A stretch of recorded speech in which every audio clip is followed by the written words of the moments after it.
Hello guys, so meron tayo ditong Huawei Y7A. So yung problema niya, grounded, not charging. Pero kapag yung charging port i-connect natin, meron siya responding naman. For example, ito. Yan, pag kinonect ko siya dito, then dun sa schematic natin, responding naman siya. Malabo. Hindi masyadong kita. So, basta responding siya sa schematic natin. Ayun, kita nyo yung nagbiblink sa, sa shadow. So, yun. So, ibig sabihin, wala namang problema sa charging board. So, ginawa natin, binaklas natin yung board, pinaka main board. Ayun, sine-check natin siya. So, hindi sana ako magdo-document. Kasi late na. Anong oras na ba? 6:20. So, 10 minutes. So, ito, binabaklas ko muna yung So, ito yung parte ng papunta, ito yung sa sa charging niya. Yung parts so nandito. So ito yung check natin.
Okay, so meron ditong grounded. Ito.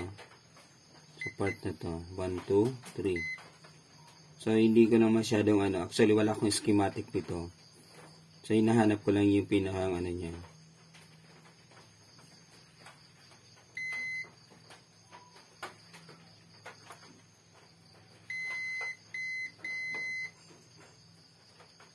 So, ito 1, 2, 3 na capacitor.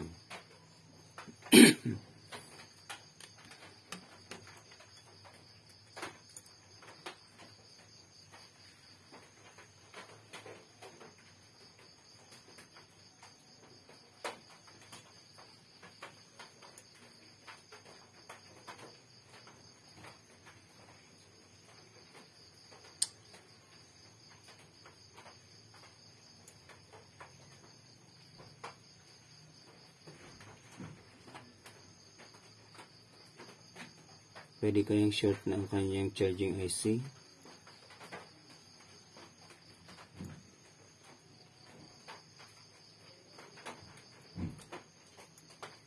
So, ito yung kanyang power IC guys. Ito. Power IC. Yan. Power IC and charging IC. Ito.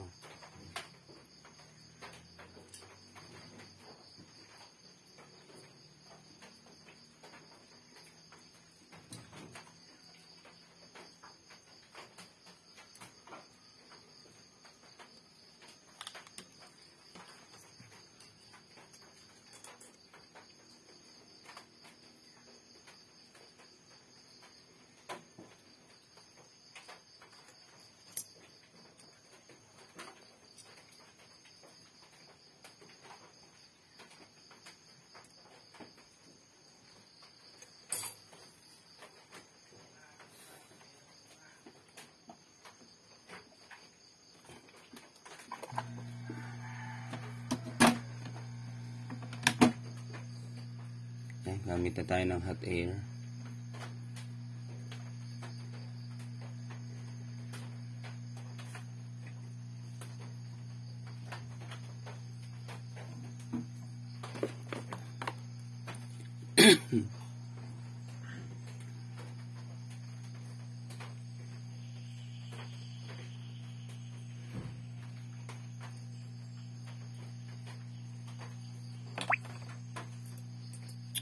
So, napakaliit lang. Ay, nako. Memory full na naman tayo. Sige, kaya pa naman siguro. Sana maayos natin ito bago mag-memory full. Okay.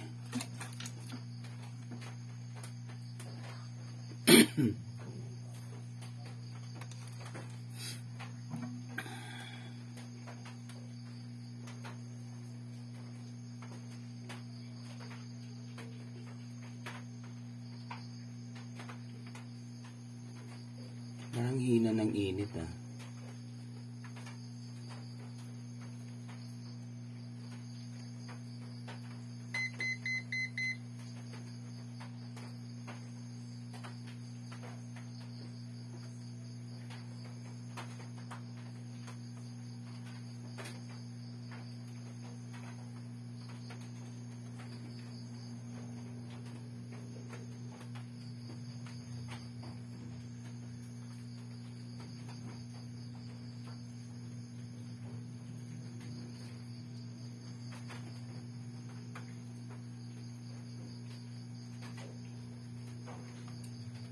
So first time ko ito magbungkal ng ng cellphone board. Actually dinala ko to sa Naga City para ipa-repair. Pero hindi kinaya eh. Hindi naman nila binungkal kaya tatsyatsagaan ko na lang. Kaya naman ata. Ang ano ko lang kasi dito, napakaliit ng mga piyesa niya. As in, hindi kagaya ng sa laptop. So medyo ito kasi mayroon pa siyang mga protection So, medyo Saka hindi ko talaga totally linya to. Ito na guys, nakita ko na yung problema. Isang resistor, ito. Yun.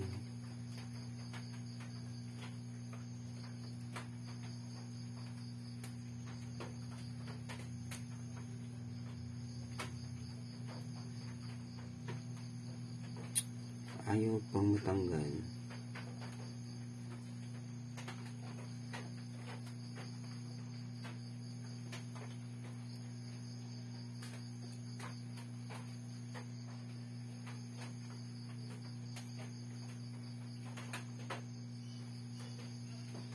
Yun. Okay. Tsaka natin. So, this time ko ito magbungkal ng lang board. Then, wala akong schematic.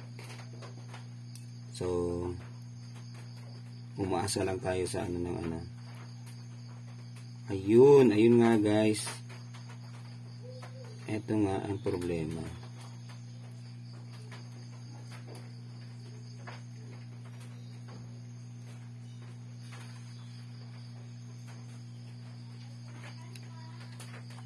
Ay, nako.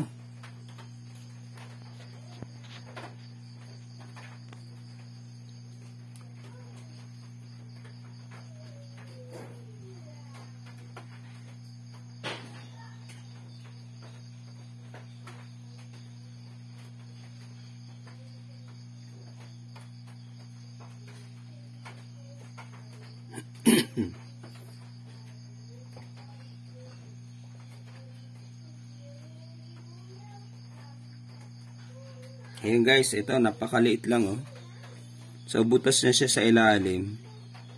Then maghahanap muna ako nito. So this is 010. So 010 yung kanyang number. So maghahanap muna ako ng nito. So sa ibang board, baka makakita tayo. 010. Tingnan natin dito. Baka ito Huawei din to. So tingnan ko dito kung meron. Nako, memory full.